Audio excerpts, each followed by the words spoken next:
In a foreign field, in a distant land, when our country called, we were there. Hear the battle cry, see the Rickettman do. It's the flag of freedom in the air. Always glorious, victorious, standing shoulder to shoulder to the end. While the world is turning, we'll keep the home fires burning until we meet again.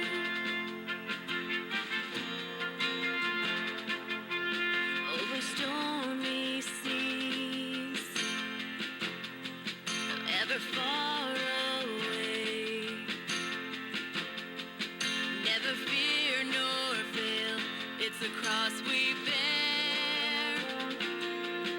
Under crimson and blue, it's the Rickettman do, singing songs of freedom everywhere.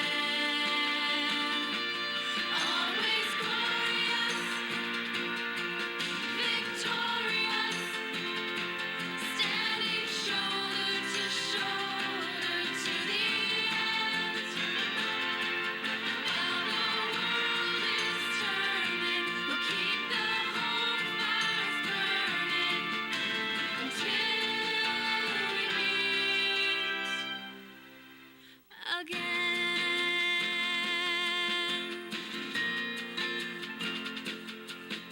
Under crimson and blue, it's the Rickettman do.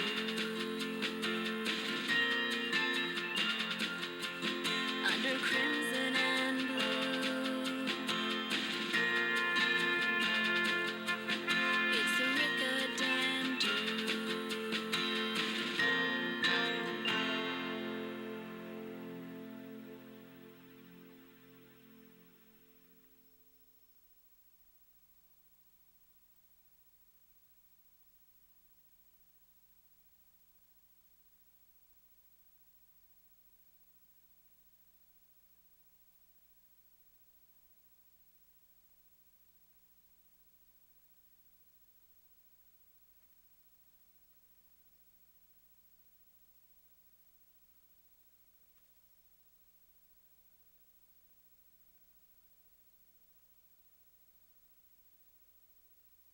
In a foreign field,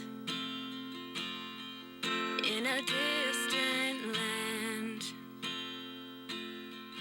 when our country called, we were there.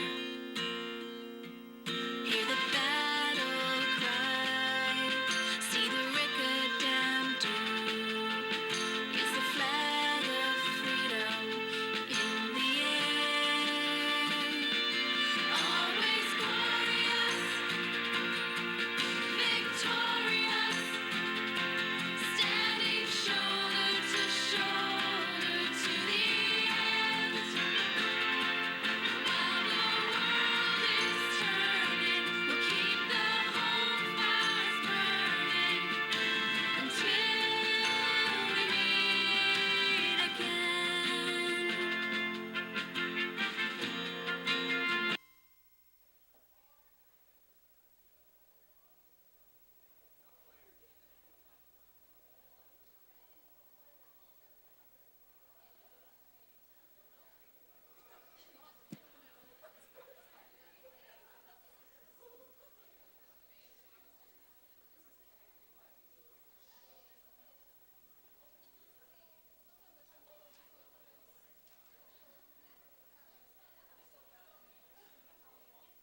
Good morning, staff and students. We are gathered here today to take a moment to recognize Canadian men and women who over the past century have given their lives for the cause of freedoms in conflicts in Europe, Southeast Asia, the Middle East, and Afghanistan. We ask you to remember this is a solemn occasion. A number of speakers will be coming to the front and there will be a video footage to view. Please remain quiet, do not applaud, turn off your phones, no hoods, remove your hats, and observe respectfully. Please reflect on the advantages we have as young people in Canada, freedoms hard won by the soldiers we pause to remember today. Please stand for the entrance of the flag party and Carl Lobman.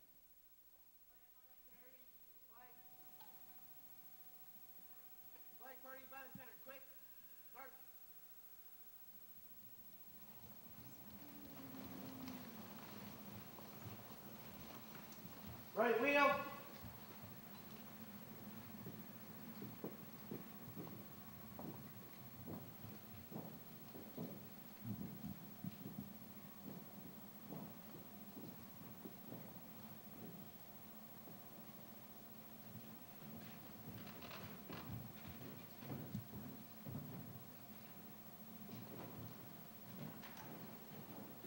Flag party, mark. Back.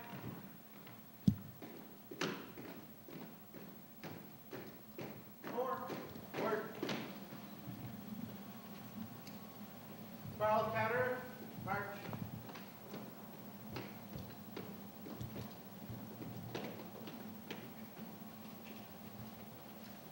Flag party, halt. Flag party, left center, wheel. Flag party, stand at. Sorry. Flag party, order, flags. Flag party, stand at, east. The choir will now lead us in O Canada. Flag party,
Please be seated. 102 years ago, war was declared in Europe. Canada, a young nation, came to the aid of Great Britain, France, and Russia against Germany war and the Austro-Hungarian Empire. While war seemed a great adventure for the young men from all walks of life who signed up, the gruesome reality of trench warfare soon sunk in. as both sides dug in for months that dragged on into years. The Canadians proved themselves as exemplary soldiers, but at great cost. 65,000 lost their lives in battles such as Ypres, the Somme, Vimy Ridge, and Passchendaele. Journals and letters home from soldiers and medical staff at the front lines have captured the grimness of conditions. 87 years later, Canadian soldiers went into battle again in the Afghanistan War. To date, 158 Canadian Armed Forces members have died in the cause of peace and freedom in Afghanistan.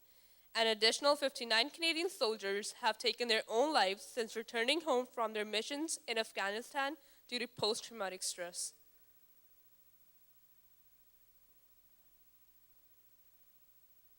When you get there, it changes from fact to reality because you hear about it, but you don't really realize what actually took place until you're there and you see it.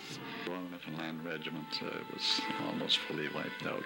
It's a very emotional tour, seeing actually where Beaumont Hamel was too, and the lay of the land, and how close the German bunkers were to the position of the Royal Newfoundland Regiment, shall we say. It is really, really moving. You remember all the Newfoundlanders that lost their lives during Beaumont Hamel, and the great loss to the families.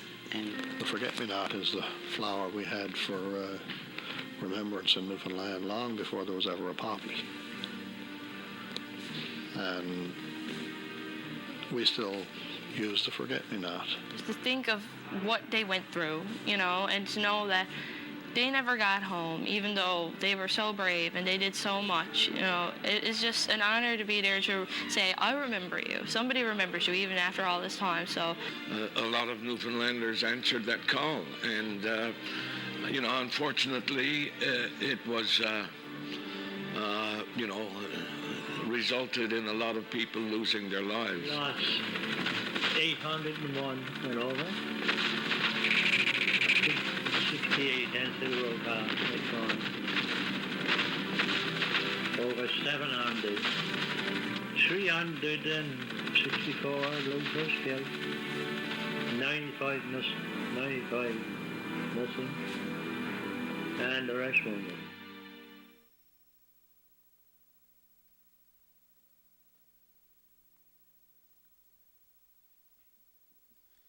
This year marks the 100th anniversary of the First World War's Battle of the Somme, which began in northern France on July 1st, 1916, when waves of Allied soldiers began climbing out of their trenches to advance through a hail of enemy fire toward the German lines.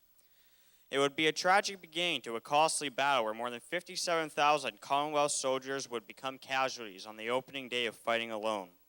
The brave members of the Newfoundland Regiment who went into action near Beaumont Hamel were hit especially hard, with only 68 of the more than 800 men who had taken part being able to answer the roll call the next morning.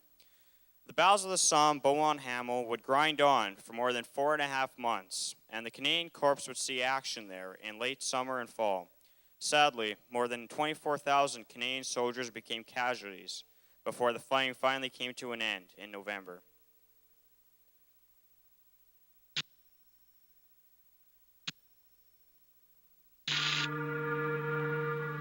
I'll never forget Vimy Ridge. The attack was to start at 5 o'clock Monday morning, April the 9th, Easter Monday morning. It started in such a noise I had never heard, and hope I never will again. The duty of the Canadian Corps was to capture Vimy Ridge, and they did it. I only hope that when the total casualty lists are made up, that they're not too heavy. That was quite a day, one which I never want to go through again.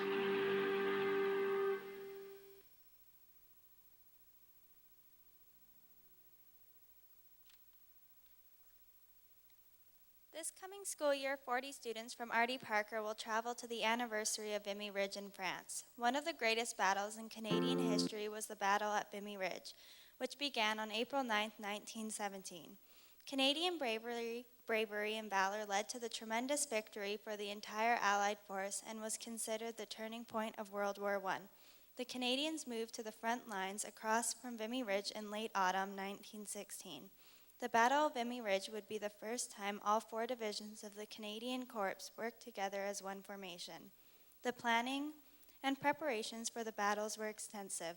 They spent the entire winter strengthening the lines preparing for the assault on Vimy. The Canadians were trained rigorously. Models of the trench systems were built and soldiers drilled on what they were to do. They also raided German positions to gather intelligence on enemy defenses. Vimy Ridge was a formidable stronghold to breach. It was here that the Germans' heavily fortified Hindenburg Line met with their main trench lines leading north from Hill 70 near Arras, France. The German fortifications consisted of 3 layers of trenches, barbed wire, and deep tunnels. They were led by Sir Arthur William Currie, who was the first Canadian appointed commander of the Canadian Corps. Currie determinedly kept the Canadian divisions together rather than having them mixed in with various British units. It was the first time that the Canadians have fought together, and they have achieved a magnificent victory, sweeping the Germans off the ridge. Early in the morning of April 9, 1917, 20,000 soldiers attacked in the first wave of fighting. By that afternoon, the 2 front lines had been taken by the Canadian Corps. By April 12th, the entire ridge was under Allied control. When Hill 145, the highest feature on the ridge, fell, the operation was to be considered a resounding success. The ridge remained in Allied hands for the duration of the war. The victory of the Battle of Vimy Ridge did not come without cost. Canadian casualties reached 10,602, of which 3,598 were killed. The opposing German force sustained a further 20,000 casualties. During this single campaign, 4 Canadians were awarded the Victoria Cross, and the entire Canadian contingent was commended for their bravery. At Vimy Ridge, regiments from coast to coast saw action together in a distinctly Canadian triumph, helping create a new and stronger sense of Canadian identity in our country. Today, on land granted to Canada for all time by a grateful France, the Canadian National Vimy Memorial sits atop Hill 145, rising above the now quiet surrounding countryside. This great monument is inscribed with names of 11,285 Canadian soldiers who were listed as missing, presumed dead in France. It stands as a tribute to all who served their country in battle and risked or gave their lives in the war and paid such a price to help ensure the peace and freedom we enjoy today.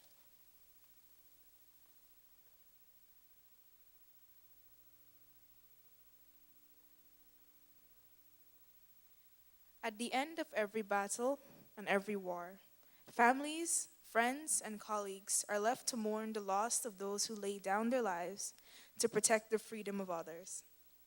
Close to 61,000 Canadians lost their lives during World War I. A further 44,000 Canadian soldiers sacrificed their lives during World War II. The words of the poet William Bedford recall those battles in which the soldiers laid down their lives and others which are yet to come.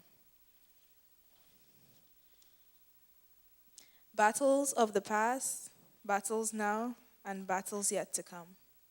Vimy Ridge, the Battle of Britain, the Battle of the Atlantic, Hong Kong, Dieppe, Scilly, Juno Beach, the Phileas Gap, the liberation of Holland, Kak Young. These are just some of the battles long ago that ache in Canada's collective memory bank. Battles lost and battles won, in blinding snows and blazing sun. Sadly, now we add new names to our memory bank. Kosovo, the Gulf, Kandahar. Sadder still, there will inevitably be further battles and more names to remember in this chilly November morn. But remember them we shall. Remember them we must. What if every day was Remembrance Day? A day we all come together to thank those who stood and stand for our peace, our freedom, the very things that make us Canadian. You see, Canada's veterans never forgot us. So let's remember to never forget them. Learn how at veterans.gc.ca/IRemember.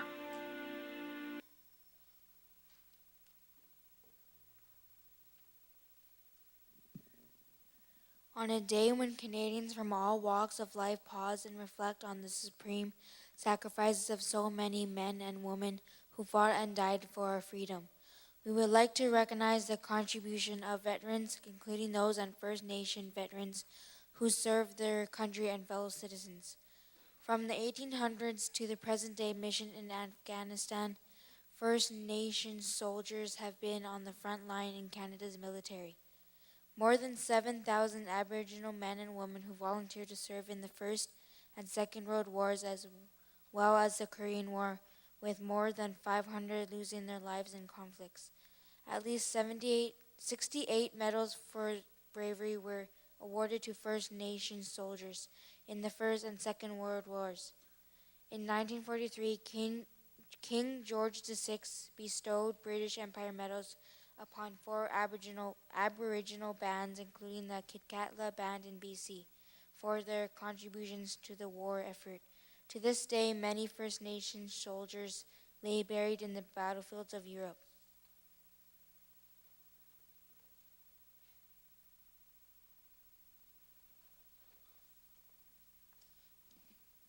Unfortunately, many First Nation veterans faced discrimination upon returning home from the world wars in Korea.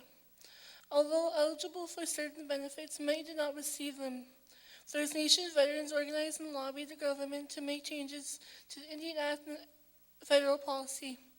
The government of Canada finally offered a settlement package to veterans or surviving spouses of 2002. It was too late for many, too little for some, but it was finally acknowledgement that many brave soldiers did not receive the hero's welcome they deserved.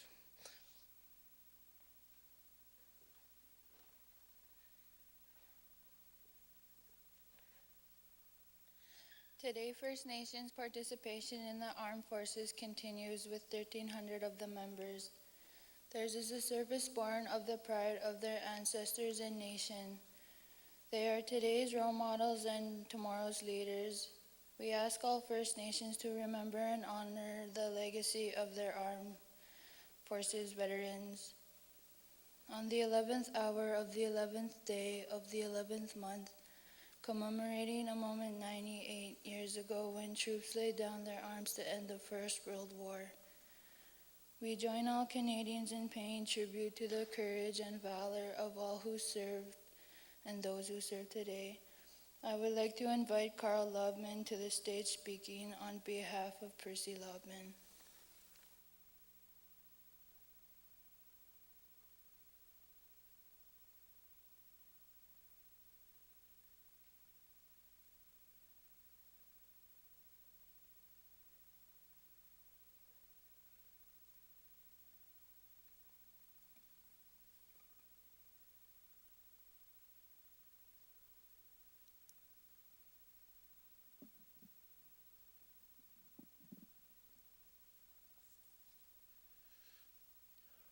Good morning, everyone.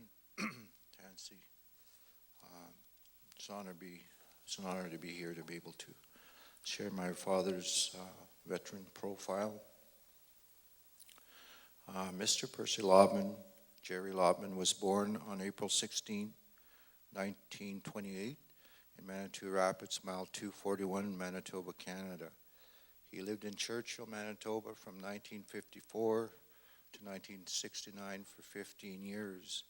He also worked with the Canadian National Railway for 3 years, 1952 to 1955. He also worked in the Canadian Army from 1957 to 1964 in Fort Churchill, Manitoba. The family moved to Piquotanay, Manitoba in 1969, where he started a small business, a grocery store, and was a postmaster. He then moved again to Thompson to work from 1973 to 1981.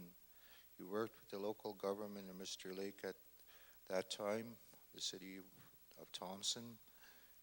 He lived in northern Manitoba as a resident for most of his life. His parents were Mr. and Mrs. Carl and Eva Loveman. Both parents were senior citizens at the time when he joined the Canadian Army on January 14, 1952. His dream was to become a businessman. The reason he enlisted in the Canadian Army at the time was to see the world. It was not so much as the war in and of itself. He was trapping at the time and also worked as a seasonal worker for the Canadian National Railway. He remembers the days when he was in service. It was exciting and enjoyed the experience. And as for boot camp, it was very challenging. There were many nationalities he met while in the Army, and most of his instructors were Canadian citizens. The training was difficult, especially in the field of combat training. He managed to get through it. One of his favorite instructors was Sergeant Tommy Prince, who taught Chinese military tactics. And he served in the Korean War from 1950 to 1953 with the Royal Canadian Infantry, the Princess Patricia Light Infantry, as a private first class. He served both in Canada and Korea. His job assignment at the time was combat training and patrolling enemy front lines. He saw a lot of combat. There were many casualties in his unit. He was wounded by shrapnel in his right arm and foot and was hospitalized for 2.5 months and was in a cast for 6 weeks, and then he was sent back to the front lines until they had ceasefire in July 29, 1952. He was awarded the following medals: the United Nations Medal, the Korean Medal, the Voluntary Service Medal, and the Queen's Medal of Canada 1952 and 2002, and lastly the Canadian Aboriginal War Veteran Medal. He stayed in touch with his family by mail. The food in the Army was mainly Canadian food, which was very good at times for the most part. Life in the Army was very stressful. The troops entertained themselves by listening to the radio, watching movies. Sometimes they would go on a leave to Tokyo, Japan. He also traveled to Australia and New Zealand. He did not have a camera to take pictures. He never really thought of it at the time. The troops were allowed to take pictures during their free time. The Korean War ended on July 29, 1952, and he was honorably discharged from the Canadian Army on December 19, 1953. He did meet a few good friends while he was in the Army, but never really kept in touch with them. It would have been nice to meet with some of them again for a reunion, but he didn't think that was possible. Many of his fellow comrades have since passed on. He does not know where they are. He remembers one, Mr. Albert Desjardins, who is from St. Lazare, Manitoba. He never really took on a career after the war. However, serving in the Korean War influenced his thinking about life in general, and he did not join any veterans organizations, although he could have joined the Royal Canadian Legion. The time that he spent in the Army made a difference in his life. Thank you.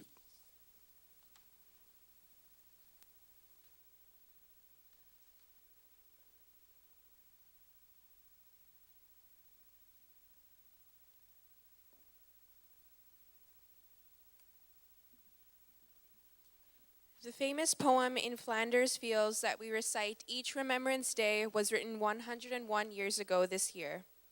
Canadian Lieutenant Colonel John McCrae, the poem's author, was a doctor in the First World War. In May 1915, one of Dr. John McCrae's closest friends was killed in the trenches near Ypres, Belgium. He was buried in a humble grave with a simple wooden cross. Wild poppies bloomed between the crosses, marking the many graves.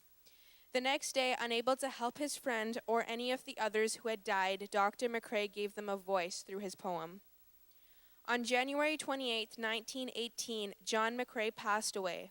He died not knowing the outcome of the war, but a full understanding of the cost of it. Before he died, Dr. McCrae had the satisfaction of knowing that his poem had been a success. Soon after its publication, it became the most popular poem on the First World War. In part, because of the poem's popularity, the poppy became the flower of remembrance.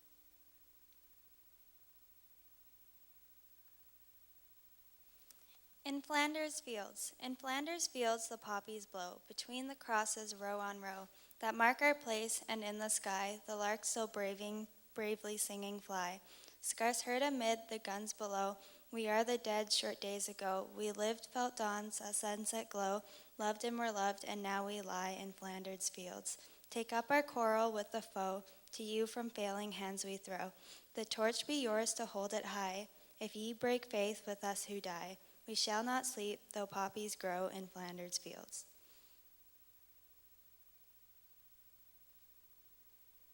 Please rise as John Megstad and Carl Lobman lay a wreath on behalf of the students of Artie Parker.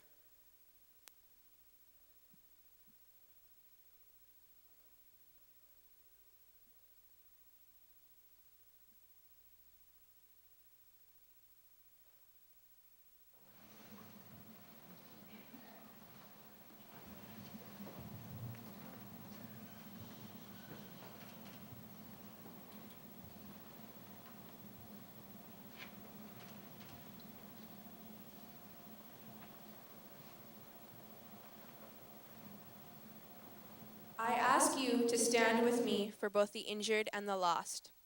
I ask you to keep count with me of all the wars and what they cost. I ask you to be silent with me, quietly grateful for our lot, as I expect you are as thankful as me for the health and life we've got.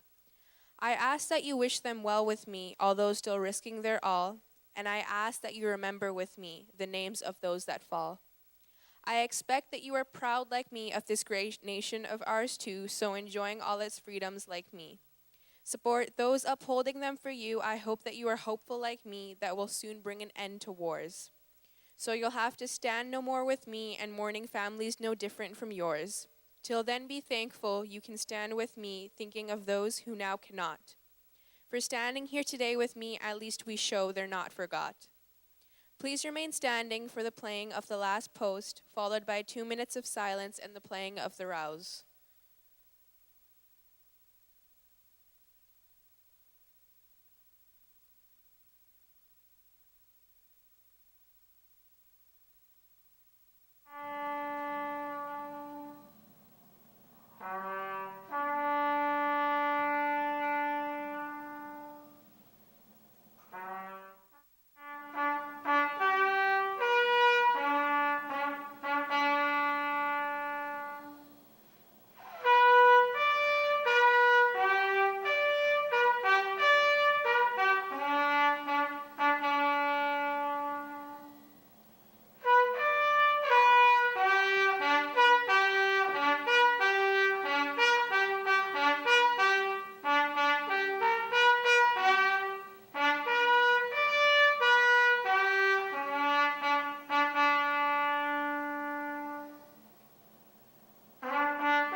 They shall not grow old, as we have left to grow old.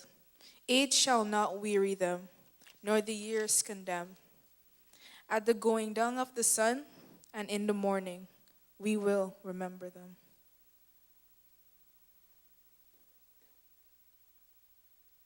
Please be seated.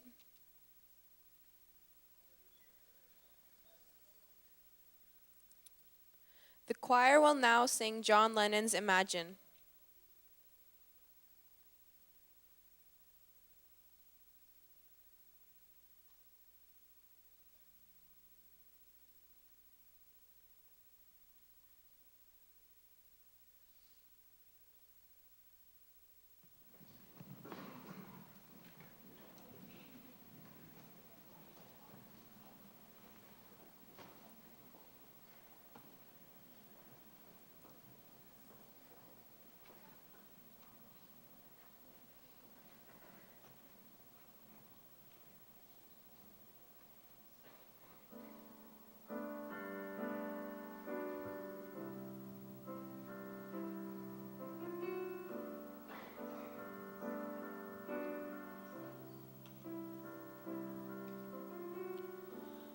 Imagine there's no heaven. It's easy if you try. No hell below us, above us only sky. Imagine all the people living for today. Imagine there's no countries. It isn't hard to do. Nothing to kill or die for, and no religion too. Imagine all the people living life in peace. You may say I'm a dreamer.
Please rise as the flag party leaves the theater.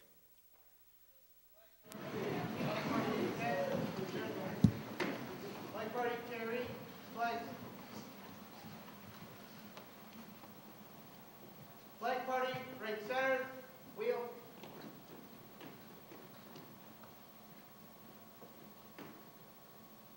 Flag party, by the center, quick, march.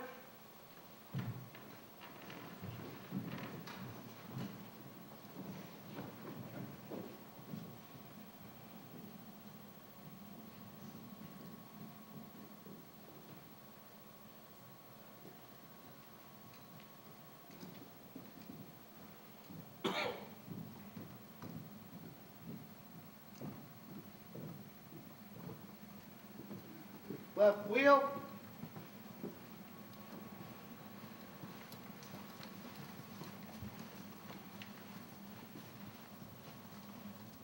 Flag party, halt. Flag party, order, flag. Please exit the theater from the rear to the front rows.